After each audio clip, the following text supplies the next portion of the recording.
It is now hour number 9. We are now 9 hours into a 36-hour event. And may I say, it's not disappointing at all. We are having a variety of fun. And so let's get going with this hour. This is a tour of love, an international event, 36 hours streaming live on the E360 TV platform, beaming the vibe of love around the world to audiences of all ages, all nations, with the intention of changing the way cancer is done. This is the CB4L Buddies Network, and we are healing through connections. So get on the bus, get ready, and let's welcome the tour of love. And we have one of our big sponsors here. We have Misty Lane. Misty Lane, you are the host of Dare to Share. However, more than that, what you are is also the founder of hashtag Be That One.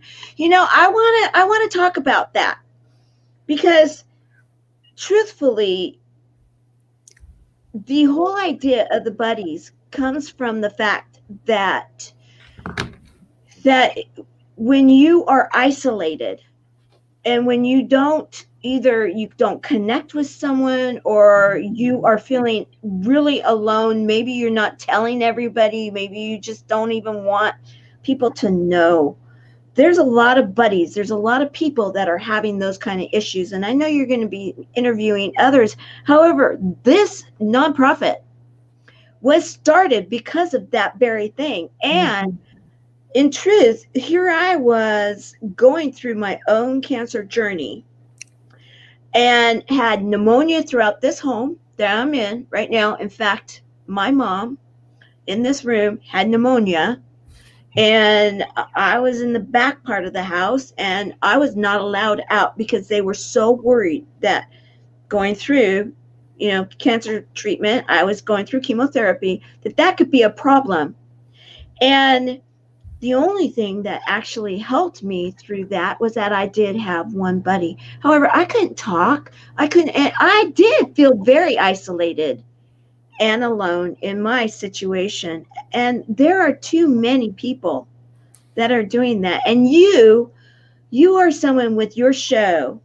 You find out those areas of the Dare to Share. Like, be open and transparent. Be willing to share those things that maybe you don't necessarily want to talk about, but you need to. Let's go into that. Let's talk about your nonprofit or your show, Dare to Share, and Be That One.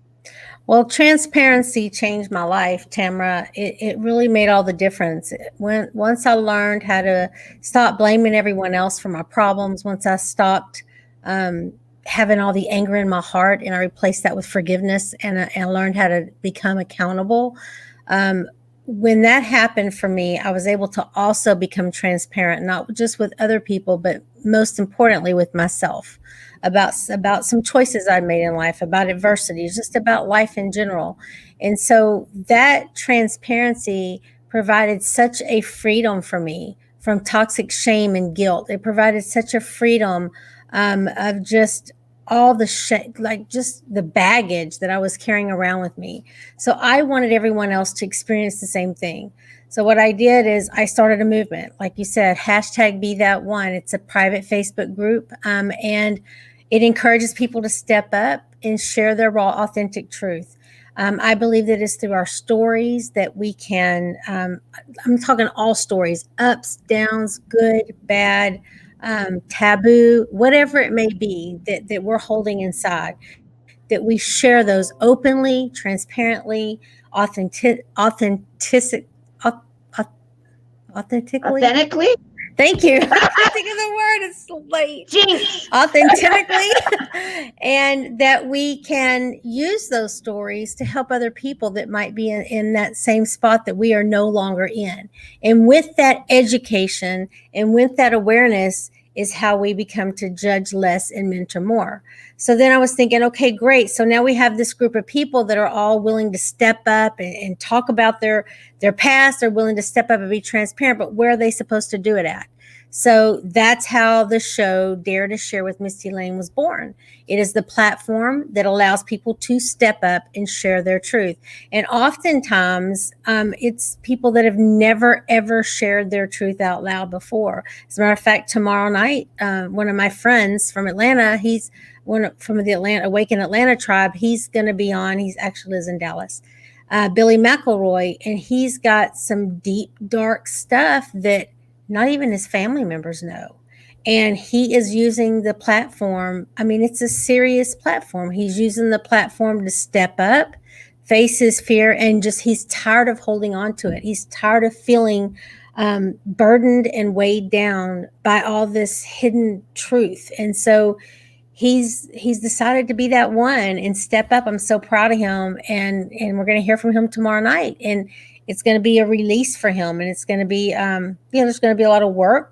A lot of healing has to come afterwards. A lot of, you have to look at yourself in the mirror and you have to get real. I mean, really real with yourself and say, okay, I did these things, but I'm not that person today. I need to love and embrace the person I am and give myself a big old pat on the back, because today I am better than I was yesterday. And that's what matters. That's what matters today is what we do with the knowledge and how we are today. Mm-hmm. Yeah. And you have quite a few people. Some feedback going on. You have quite a few people that are, because of your show, because of your platform, because of everything that you're doing, that are having huge breakthroughs. Yes. I do hear back from quite a few people. Oh, you want to play the intro? That's fine. Yeah. So yes, we've got our team that has it ready to.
Everybody's loving the music. Groovy music.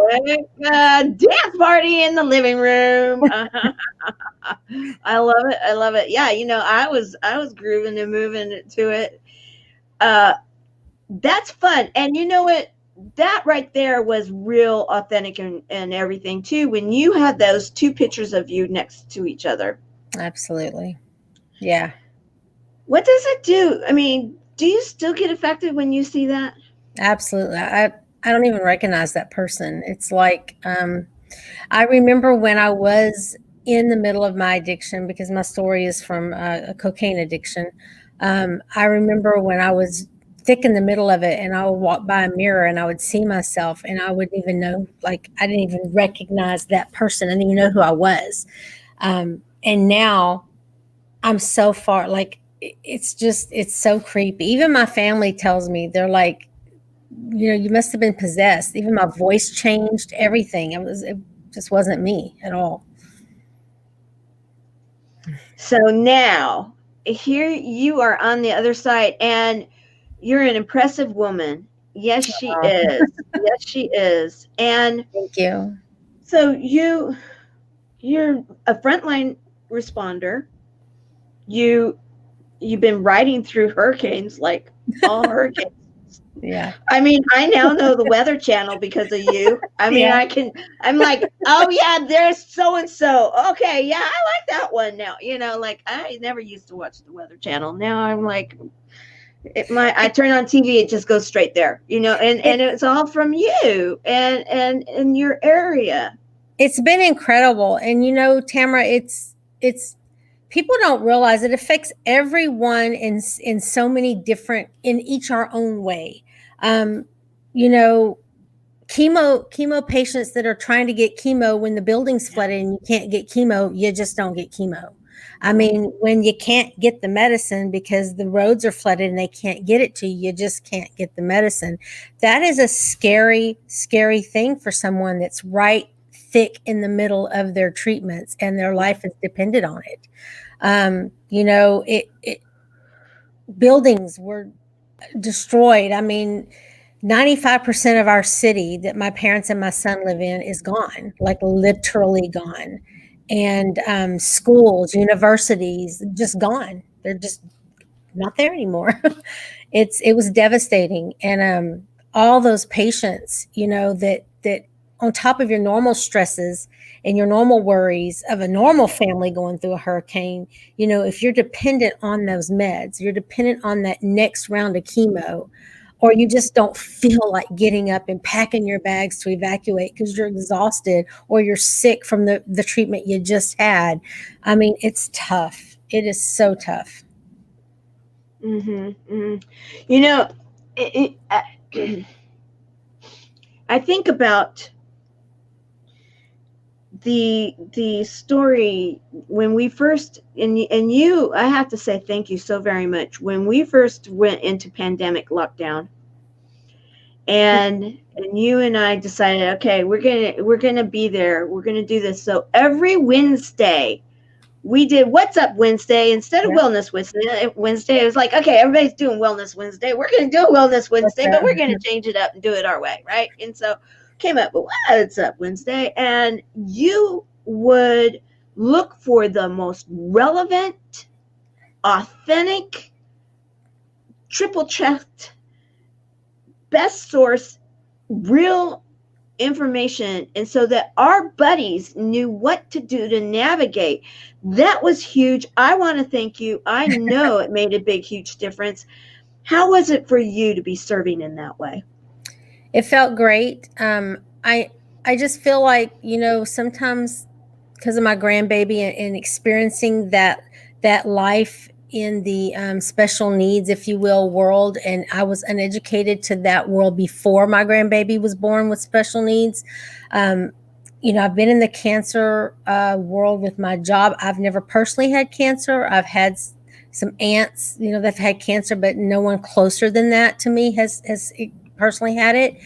But to go through with my patients, I just felt like people need to not forget about others, in time. Like I always say, no matter how bad we have it, there's always someone that has it worse. So the way I serve, the way that I get through it, for me, that helps me, is to serve by helping those that don't have it as good as I do. So it takes my attention off of the things that aren't right in my life, but I can focus on helping someone make some things better in theirs. And so that's, it felt really good to do that. I had, I was in a unique position, with because of my job in nuclear medicine, to be able to service our community that way. And I thought it was important and imperative at the same time, because, I remember stumbling across grants and funding specifically for patients that are undergoing chemo that half of the community didn't even know anything about. I didn't know anything about those before, tax write-offs, different, just all kinds of, getting creative with ways to reach our doctors during a pandemic when they weren't in the office, like faxing. I mean, everything short of a smoke signal, right? We came up with different ways to reach them, because our patients were scared, and they had every right to be. They didn't know when their doctor was going to see them again. They didn't know when they were going to get to go have chemo again. So it was just I think it was just doing what we needed to do to get through what we needed to get through, and I will continue to do that. And one of the things that, well, I'm loud. One of the things that really I will never forget is I had never been through one of those washing your hand kind of things that you shared with us, and it's like, okay, yeah, now I wash my hands in a whole different way, and when you taught us this, and like fingers and all the, all the things. Yeah, right. Exactly. Backs of the fingers. Yeah. And then you brought in a Tupperware even, and you're sharing this. Okay, now this is the way you do a mask, don't touch the wrong areas and all of these kind of things. In fact, this was one of the masks that you sent me. Yes, it is. Yeah. And this is the kind of stuff that I will tell you this, the feedback that we continue to get from you coming in, and they every single Wednesday, like clockwork, no matter what, you were there sharing and some of the information, it was tough information, but you just brought it in. Yeah. You made it real, and we'll get through it together. Yeah, and then I got sick. I got sick, and I'm sorry for that. I had to have my gallbladder taken out and had to drop back, because, at the same time, self-care we teach is also just as important. And I struggle with that, and I'm trying to really back down on that. As a matter of fact, I haven't even shared this yet with anyone, but I had gastric sleeve surgery 5 years ago, and I've had no problems with it. I didn't really lose much weight, but I hadn't had any major problems until recently. I have a stricture and a twist in my anatomy that's causing some really bad problems, and I'm actually going into surgery on Friday. I'm having surgery Friday. So prayers for that, please. So I haven't been as involved as Tamara, my heart wants to be, because I've had to teach myself that sometimes I have to say no. And I want our patients and our community and our supporters and our caregivers to understand that it's just as important for them. Sometimes they need to say no as well, because that is, the oxygen mask first, right? Absolutely. And we have someone here. Now, I've been interviewing you. You are going to interview. I'm dropping myself down. I'm handing the reins over to you, Miss Delane. And Skip is Poe. Poe is here to be to spend some time with you. So here you go. Awesome. I'm glad to be. Thank you for being here, Poe. I appreciate it. I really wanted to do this because my whole platform on Dare to Share with Miss Delane is all about transparency, about people coming out and telling their story to help others. I see so often in the line of work that I do with the PET CT scans with my cancer patients, they come in so scared that they don't tell a single soul about their diagnosis. And I'll ask them, do you have a ride? Is there someone here to pick you up? Or, I'm by myself. Well, when we start talking and they haven't told even their spouse, and I ask, well, why are you trying to handle this on your own shoulders? And they're either scared to tell them, they're embarrassed for whatever comes with that, is the embarrassment of it, or they don't want to burden them. And so I thought this would be a great, perfect timing in talking about transparency to talk to you, Skip, as someone that I know has been through cancer, that I also know for your own reasons dealt with some of this. And I would really like to start getting down to the nitty gritty and talking about why you chose not to share in the beginning your diagnosis with your support system. Well, thank you, and thanks for having me here and asking me to share this, and happy to do so. Yes, as you know, I guess it's been just over 10 years ago I had was diagnosed with cancer.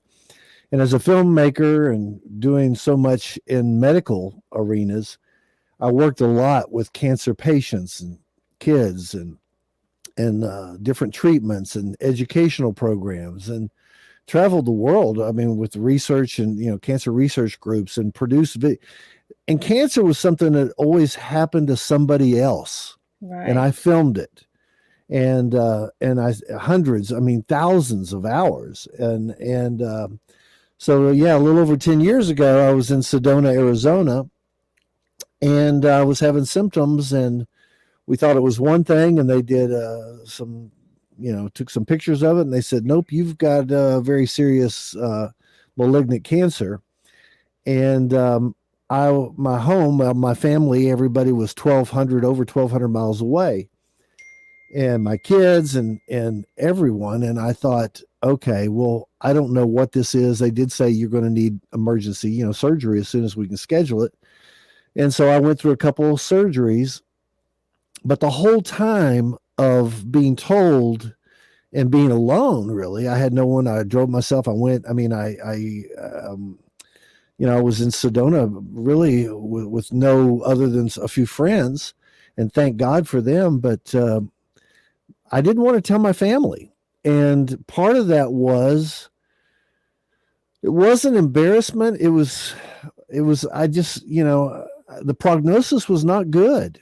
And I didn't, and they couldn't do anything, and that was my rationale, and it wasn't a good rationale, but it was kind of like, I don't. All they can do is worry and feel bad and feel detached, and so I thought, I'm going to wait until I have something either good to tell them or something really bad, and I was working on a campus that was a sanctuary at Sedona. It was a recovery rehab center, a lot of addiction and all kinds of eating disorders, dark night of the soul.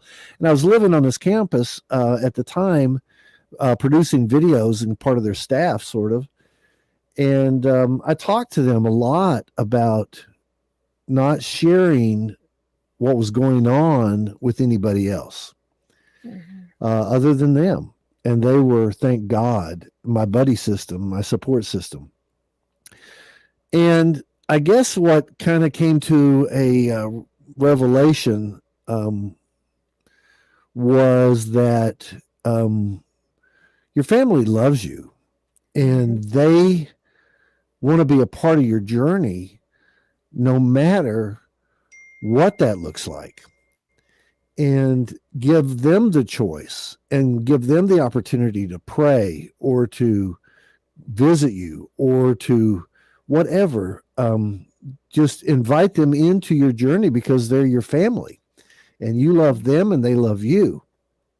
And Right. they didn't tell me what to do, but they honored whatever my decision was, but they gave me that perspective. And so, yeah, it was, I guess part of me was just protecting everyone so that I would be the only person dealing with it, until I knew one way or the other. And, and so I kept them informed. I probably somewhat downplayed it a little bit, but I went through treatment and so forth, and test every 3 months and 6 months, and, procedures and so forth. And then every year and every year and every year. And so, it was pretty much a miracle that I think survived it. And it really was the support of that group of people and shifting my energy toward, what do I want instead? And how do I look at the blessing in this, the gift in this, and not the tragedy of it? and become all depressed and so forth. And I was involved in what ended up being an award-winning film, Sacred Journey of the Heart. I was in the middle of production, and I told the producers that I didn't know if my diagnosis was in process. I didn't know if I was going to be able to finish the film and to get someone else to do it. And and I'd been to Europe and all over the world and filming hundreds of hours. And they said, well, okay. And so they went and got somebody else. And then they came back to me after about 2 weeks and said, we're going to wait for you. It's like, this is your film and no one else can do it. And we're going to take this time for your healing and take away and go do our own radical forgiveness program and do our own work, which transformed the film actually in a huge way, as did my cancer and healing, and really looking at life as to, the cancer thing that happened to everybody else was happening to me, and it could be bad, but it's like, okay, I'm not immortal. I've got to decide what is the time and the legacy that I want to leave on this planet with the time I have left, whether it's a month or a year or 20 years or whatever it is. And so that was the gift, Right. really. And it's still giving. How long, Skip? Let me ask, how long did it take you when you heard the words that you have cancer for that to really sink in? Because I know that for some people that I've talked to, I know that it's more of when they tell other people, then it's real. As long as nobody else knows, it's kind of a denial stage. How long did you wait? And first answer, how long did it take you to come to terms with it? And how long did you wait before you told anyone? It didn't take me long at all to own the fact that I had something. I had a test, I had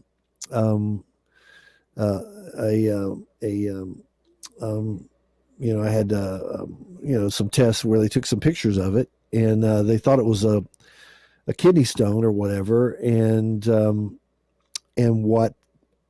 so anyhow, the doctor called me that afternoon, and he said, it was about 4:30, and he said, hey, I got your test and the results back, and you need to come in, we need to talk about it. And I thought, okay, well, when do you want to do that? And he said, well, now. And I said, well, I'm about 45 minutes away. It's after. He goes, I'll wait. And I thought, oh shit. Yeah. Yeah. It's like, that's when it hit home that, okay, I mean, it's like time stopped. And your first reaction wasn't to call somebody to go through that with you? Not at all. No, at first I just thought, I have to go see what this is and what's going on. So I went in and I sat there, and he told me it was a grapefruit size. It was malignant. It was, it was a bladder, and it was your ureter was 3 times bigger. It was backed up into your kidneys, and they may have to go in and do work, something there, because it may have damaged your kidneys. And I don't think I heard like every 30th word. I was just sitting there going, am I dreaming? Is this a Twilight Zone? And then it was just like, okay, now what? And he says, I'm calling so-and-so. He's, a surgeon. We're going to schedule surgery as soon as possible. And it'll probably be a couple of different surgeries, and they may have to go in your back, and blah, blah, blah. And it's like, and I was just like, okay, let's do this. And so I went back, and I didn't even tell the people there that were my support group. I think I just walked around in a daze for a while, and, just thinking, what the hell just happened, and what's going to happen? And the prognosis, was, it was not good. The odds were against me. Right. And so it took me, I realized that this is serious. And then all the stuff starts flashing in your mind as to, okay, well, I haven't really prepared for if I'm to leave this planet, about this or that. And it's like, okay, do I need to start kind of going through and taking care of business? And so your mind is racing. The fear. I don't think I was depressed. I was not in denial, but I was in shock, and I didn't know how to tell anybody, and I didn't know that anybody could comprehend other than somebody who had gone through it also, like me, to tell my family, to tell the people at the sanctuary that this is what's happening. Mm-hmm. So the amount of time it took me to even tell them was probably just a few days before my surgery, which was about 2 weeks after I was told, maybe less, 10 days. And I waited and I waited. And I was in a lot of pain, and I didn't tell anybody. I drove myself to the emergency room a couple of times. And I just thought, I'm going to live through this or die through this on my own. And actually looking back, that's kind of a selfish thing, to think that way. It's not healthy. It wasn't. I mean, people want to help you, and they want to go through it, and they want to reach out. And so I told the people there, and they rallied around helping me and through the recovery process. And I mean, everything I needed, thank God. And then the whole issue, I didn't tell family until well after surgery, probably a week or two. And then I was having another surgery in about another, 30 days after the first one. So it was about a month and a half after I'd been told I had cancer before I told any of my family. And again, my excuse was I just wanted to know what the news is. I mean, right. What's the prognosis? The other problem, I mean, other than you isolating yourself, obviously, the other problem with that is oftentimes when we don't share things with the ones that we share our lives with, the people closest to us that know our daily routines, that know our mood swings, that know our normal behaviors, they see a change. They notice a change. Our coworkers see a change. Our spouses see a change. Our kids see a change because they see the fear. They see the uncertainty. They see the pain. And because none of it's been explained, it's like a fill in the blank kind of scenario. And that's the worst thing ever, is to just leave the people that you should be counting on in the dark, because now they're having to like read between the lines and try to guess what's wrong. And, that creates so much more than it needs to be, by being transparent. Do you feel like once you opened up to them, it was a relief off of you? Don't you feel like some stress was alleviated once you finally were able to tell them? Yeah. Yes, absolutely. And again, I was over 1,250 miles away from any family members. And so an occasional phone call or message, they had no idea what was going on in my life. And so they knew I was out in Sedona, and they were all back in Arkansas, and I was in Arizona. And there was a dear friend who wanted to come spend some time and hang out and see the sanctuary and stuff, and had bought a plane ticket and was coming out. And I had to tell them to cancel the trip and not come out because I'm getting ready to go through something. And but that was the only person I told back home. But it did feel like a relief. And then they all, my dad, who's, was a retired, still alive. He's a retired orthopedic surgeon, and he had all these questions that I had no idea, what's this and what's that. And I said, I don't know, it's just like, talk to the doctor. I don't have the answer. And so, I went through, I went through a few years of because I refused chemotherapy. I said, I'm not doing chemotherapy. And I did another version of some. I said, what are my other options? And they gave me some other options, and I researched them. I said, okay, I'll do this. It was still under the umbrella of chemotherapy in a way, but it wasn't your typical. And so, but I guess, I really didn't have, other than the people there at that center, I really didn't have anybody in my family or close that really knew me that well, experienced me going through it. So the sanctuary, the people, the main people, and they are like family. I mean, honest to God, to this day, they're closer than family in a lot of ways, because, I mean, they're like soul family. And they knew they could read me. Mm-hmm. I Yeah. mean, like a book. Well, it's important because, like this whole, what Chemo Buddies is all about is healing through connections, about community, about humor, hope, heart. I think that all those components are necessary. And when we're not transparent, and not even just in this realm, I think, my whole platform obviously is transparency in your life. Because I Yes. remember when I was in med school and I got hooked on cocaine, and I tried to manage being a mom, working, going to med school, and having a cocaine addiction all at the same time. And of course, cocaine won't have it. It's very jealous. So eventually it made me get rid of everything but it. I tried to handle that all by myself because I didn't want anybody to know. I thought I was strong enough. Um, for me, it was more of an embarrassment situation. But boy, I tell you, the day my family cornered me and said, "Okay, what the heck is going on here?" Mm-hmm. and I was cornered to tell them, it was the biggest. I felt like they put a life raft around my waist, and like I wasn't going to drown anymore because I knew they could help Wow. me.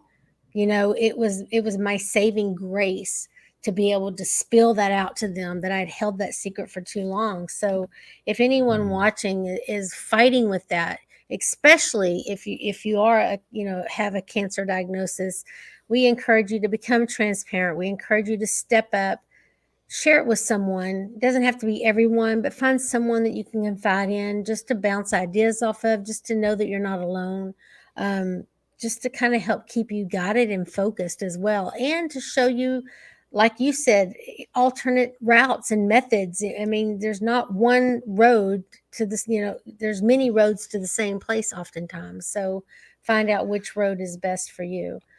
Skip, Yeah. thank you so much for being Yeah. here Thank and you. sharing all of that with us. Yeah. I really do appreciate you.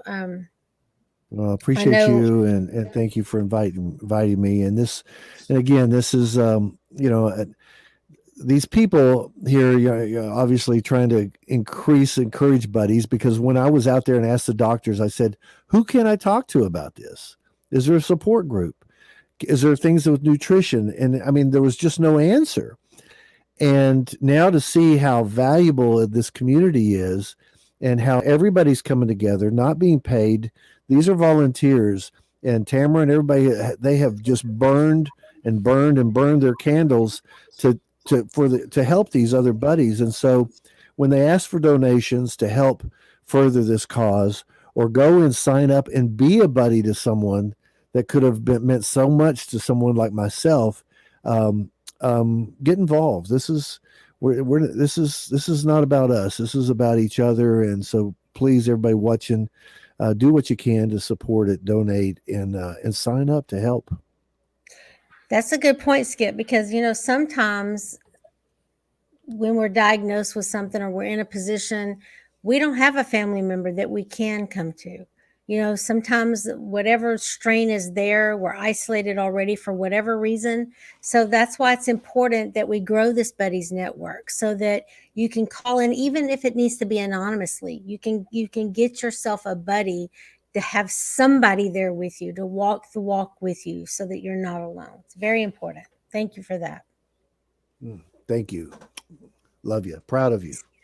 Thank you. I'm so happy to have you here, and thank you for everything you're doing. And now I'm going to talk and you're going to hear me. I want to say thank you to both of you, and Skip or Poe. I had to retrain the brain. I was just going through and just actually we have some new footage that you have finished up. We're going to see comedy is such a big part of things that we do. It's huge. And so let me just fix this here, and so that we can watch. I'm looking forward to this one. It just looks interesting. So here we go. Hey, Cha-Cha.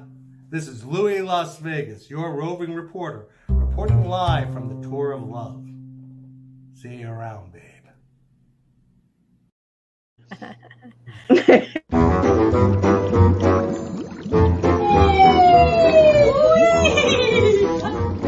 Hey, Melody. Yeah, Pickle? I wanted to plan a space-themed birthday party. Oh, how exciting! But no one would plan it for me.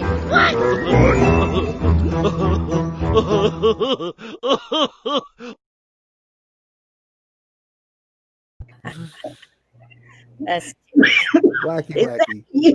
Is that you laughing or No, that's just some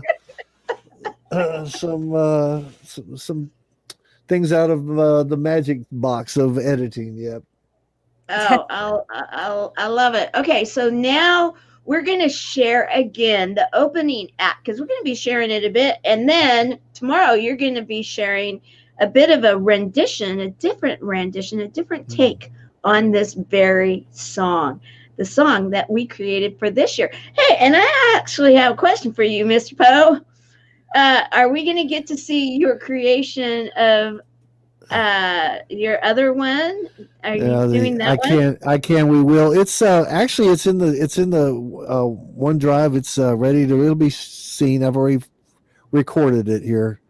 Okay, so is it something that's saved for a certain time, or is that something we could share tonight? You can share it anytime you want. It's up there, but I don't know if it's easy to access. It's all in that my folder of goodies, but it's the I can, we will thing. Yep, that one. Okay, then I'm going to work on that. We're going to play the opening song that Misty was very much involved with, and that was fun. We filmed it on Thanksgiving morning, and that was a nice experience having everybody get together.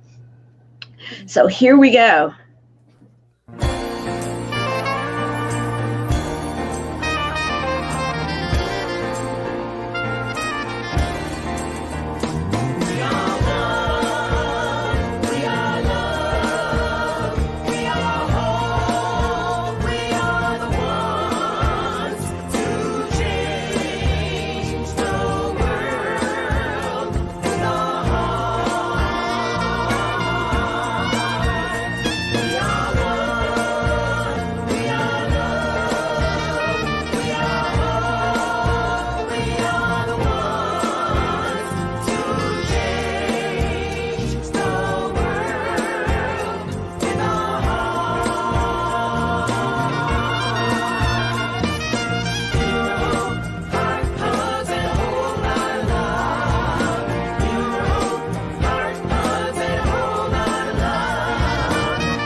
Wow.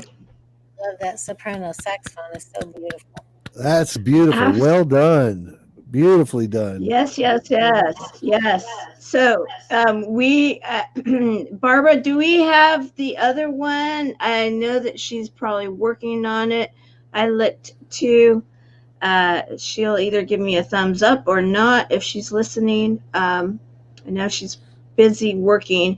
So, what do you guys think so far? I think. About the Go ahead. The tour I of think love. I think it's Baby. awesome. I think we need to get those buddies joining. It's free to join. We need to grow this thing across the world so that people of all cultures, all nationalities, all time zones, people everywhere will have someone that they can talk to, that they can confide in, that they can just buddy up with. Absolutely. I Yes. so agree with you.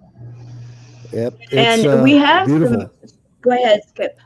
Oh no, it's just beautiful. I mean, you've taken it to the 24-hour, 3 years ago, and then 36 hours, and now with the tour of love, and certainly what the world needs now is love, and this whole situation around the planet, regardless if it's cancer or whatever your situation. This is a time to bring people together with their hearts, as Shelley said earlier, and lift that vibe. Pick your vibe and let it be love. And this is a movement.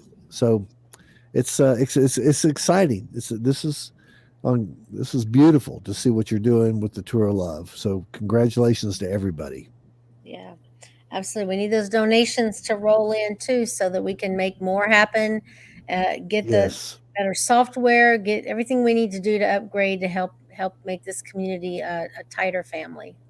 Absolutely. Absolutely. And then we brought it up too earlier. And I really do want people to consider this. There are too many that are alone, and talking with some of the buddies, just getting a little gift, something, a Christmas or a holiday, something special, a card that could go out to, even if they wanted to go to like one of the, you can get a cup. I love it. Yep. I got mine too. We have merchandise also. Yeah. Like to even help with, to go to Walmart or Target and, whatever the stores are, I wanted to see TGIF or no. That's a whole different thing. Teachy. There used to be one of those convenience stores that started with a T. However, and I guess Barbara's not going to be bringing that one up, and so I was kind of like, I was stalling. However, I think she's gone on to the next one. Yes, please share your book. I was going to say, we also are auctioning items off too that would make great gifts. I know several authors have donated books. I've donated some of mine I'm not sure where that auction information is for you to get to if you're interested in one, but somebody could probably pull that up for us and let us know. It is supposed to be, and I don't know, I haven't seen from our team if it got put on to the site. However, the bottom line is this: if it is not live right now, we will have it live, and it will be live here soon at some point in time, because we're going to be continuing the tour of love even after the 36 hours, guys. Absolutely. And so know this, that if by chance it's not up, let's just say it's not, it will be, and it will be in time that you can get these items and you can get them out for holiday gifts. Mm-hmm. And we will make sure of it, because start putting it on your calendar. Get your phones out. Let's do this. Let's get your phones out. While you're out, let's go to the cb4l.org site, and it's free, join as a buddy, a support buddy. And if you don't need to be a buddy, you need to be a volunteer, because let me tell you this, you need to do it. Yeah. And the reason why I can say you need it is because you don't know you need it, but then you will. Because every single one of the volunteers comes to me and says this: I joined and I became a volunteer for whatever reason. Then they will also then tell me, back it up right away and say, it was the best decision I ever made because I didn't have any clue that I needed to heal from this, that I was affected by something that happened decades ago, and I wasn't living my life to the fullest. Whatever it may be, so many of our volunteers have had amazing breakthroughs that have changed their life. So you need to become a volunteer, and you need to be a buddy, and you need to, donate. Yeah. It's going to make you feel good. Go ahead. I wanted to just jump in and talk. I don't know if they're listening, if they can pull up my COPE equals hope meme that I sent in, the slide. I think this is an important place to put this in here because we don't have anybody in here now. Oh, okay. They moved on to the next hour, I think, to get that hour ready. Okay, well, I had sent them a really good slide of my 4-step method COPE. And the reason I wanted to bring this up is because if you're out there and you're someone that's been through cancer, I want you just to think back for a minute and remember what it was like in the beginning when you had all those unanswered questions. Well, how do I do this? Well, what's going to happen? Well, when? Well, how? Why? Well, who pays? Or what? How many times? How often? Can I? Should I? Could I? All those questions that you had, that now that you've lived through it and you've survived through it, you have the answers to that. So I want you to think about that for a minute. So you're in a position of authority right now. You may be sitting there watching thinking, well, I'm really not anybody. How am I going to help somebody? Well, that's how. You have all the answers to those beginning questions. So in my book, What Goes Up, there's a chapter called COPE. There's a 4-step method. If you want to know how to become transparent, this is a good start. C stands for you confront your fears. You go out there and you confront every single demon that you're faced with, as far as asking people to forgive you, or you forgiving the others, or just facing, like Skip said, having to face that reality of this is a serious prognosis here. This is going to be serious. You have to confront that head on. Then you have to optimize, like I just said, by realizing now that you're through it, you now have the answers. You're an authority. You now have a skill set to show someone else how they can get through it. So you have to optimize over those experiences.